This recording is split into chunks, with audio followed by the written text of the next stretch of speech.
already in 2006 when he headed a committee on the so-called sectarian problem and children. All figures had been given to him by the representatives of the different ministries and institutions. The hearings were filmed, and here you can see the answers of different ministries being questioned.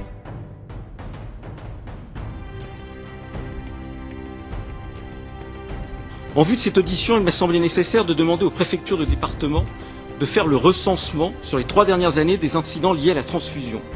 Au vu des résultats obtenus, ce qui remonte, c'est un petit nombre d'incidents, souvent réglés par la discussion, jamais d'incidents qui mettent en cause des enfants ou le pronostic vital.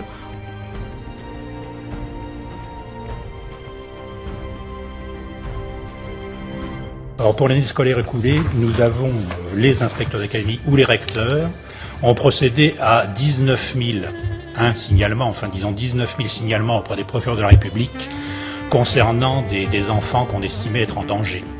Alors, en danger pour diverses raisons, physiques, morales, etc. Et lorsque nous avons demandé aux inspecteurs d'académie quels étaient parmi ces enfants en danger ceux qui l'étaient à cause de mouvements sectaires, ils nous ont répondu qu'il y en avait 8.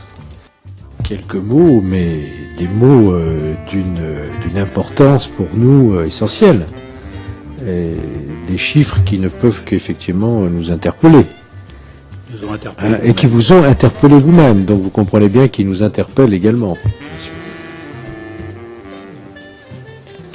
Donc il y a d'une part ce chiffre tout à fait dérisoire sur les 19 000 signalements auprès des parquets d'enfants en danger.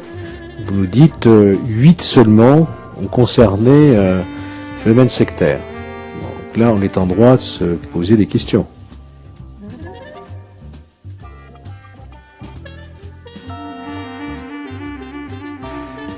Globalement, statistiquement, on a très peu dans le champ jeunesse de remontées d'informations. Actuellement, en tout cas pour les 3 dernières années, puisque j'ai été nommé à ce poste il y a 3 ans, alors, on n'a pas eu de cas où on a pu démontrer qu'il y avait une mise en danger délibérée, donc faite sciemment, volontaire, des mineurs.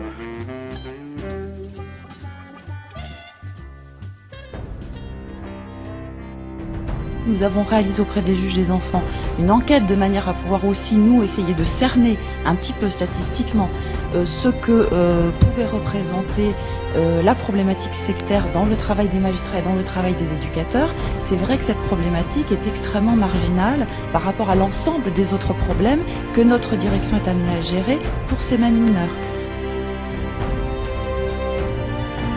J'ai recherché tout ce qui pouvait dans exactement tout le périmètre de mes fonctions, ce qui pouvait concerner ce qui vous intéresse aujourd'hui.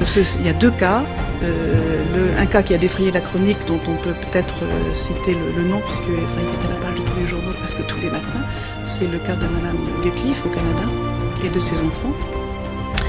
Et un autre cas dont je tairai le nom, c'est un cas d'un père qui a vu son enfant partir en Suisse. Ce sont les 2 seuls dossiers que nous avons actuellement vivants où il y a un rapport avec une secte. Et encore un rapport qui pour nous ne nous appartient pas à nous, direction des Français à l'étranger, de décider qu'il s'agit d'une secte ou pas. Votre direction n'est pas saisie d'affaires mettant en cause des parents divorcés avec des enfants déplacés à l'étranger? Ah si, vous en avez. Voilà. Quand même. Oui. C'est à ce titre que nous connaissons ces 2 dossiers, les 2 dossiers que je vous ai cités. Pas plus de 2 dossiers, vous dites. Concernant des dérives sectaires sur des mineurs. Oui.